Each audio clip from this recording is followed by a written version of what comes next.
Description technique du code de panne OBD de 5 à 6. Dysfonctionnement du changement de vitesse. Ce code de diagnostic de panne est un code générique de groupe motopropulseur OBDII. Il est considéré comme générique car il s'applique à toutes les marques et modèles de véhicules 1996 plus récents, bien que les étapes de réparation spécifiques puissent varier selon le modèle. Qu'est-ce que ça veut dire ? Sur les véhicules à transmission automatique à commande électronique, le solénoïde de changement de vitesse 5 à 6 est responsable de l'actionnement des circuits hydrauliques pour activer les embrayages ou les bandes qui changent de vitesse à l'intérieur de la transmission automatique. Les solénoïdes de changement de vitesse sont contrôlés soit par un module de commande de transmission (TCM), soit par l'unité de commande du moteur, module de commande du groupe motopropulseur (ECU), PCM. Le circuit de commande peut être commandé par l'alimentation ou par la terre selon l'application. Certains véhicules testent automatiquement le circuit même lorsque le rapport n'est pas utilisé. Le solénoïde de changement de vitesse 5 à 6 peut être un solénoïde marche, arrêt ou un cycle de service contrôlé.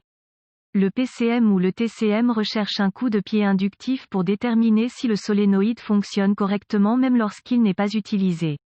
Cette brève activation est trop rapide pour que le solénoïde provoque réellement un décalage dans la transmission. Lorsque le solénoïde est activé et désactivé, le champ magnétique s'effondre en envoyant une tension légèrement plus élevée au PCM qui est utilisé pour déterminer si le solénoïde fonctionne correctement. Remarque, ce DTC est presque identique à P0781, P0782, P0783 et P0784.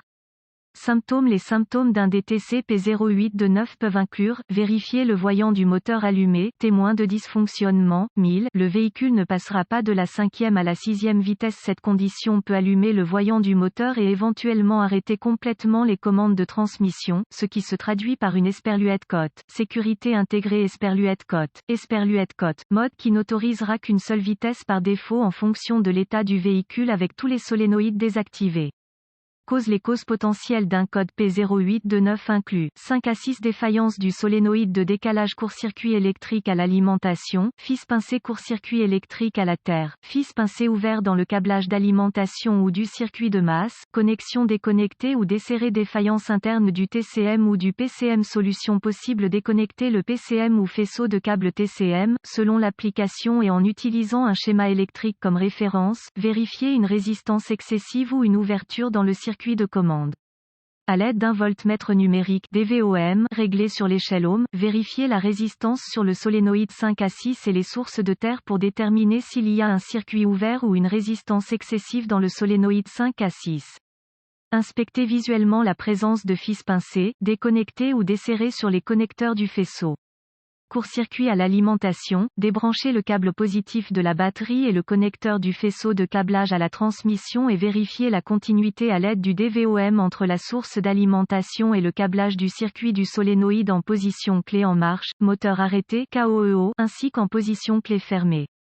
Court-circuit à la masse, débrancher le câble positif de la batterie et le connecteur du faisceau de câblage à la transmission et vérifier la continuité à l'aide du DVOM entre la source d'alimentation du solénoïde 5 à 6 et une bonne masse connue. Panne TCM ou PCM, à l'aide d'un outil d'analyse avancé capable de contrôler les solénoïdes, activer manuellement le solénoïde de décalage 5 à 6. Il peut être nécessaire d'activer manuellement le relais de commande de transmission sur certains véhicules si l'alimentation n'est pas présente au niveau du connecteur du faisceau de câble de transmission. Si aucun outil d'analyse n'est disponible, il sera nécessaire de surveiller le circuit du solénoïde 5 à 6 pour déterminer si le TCM ou le PCM envoie un signal d'alimentation ou de masse au solénoïde 5 à 6 pendant le fonctionnement du véhicule.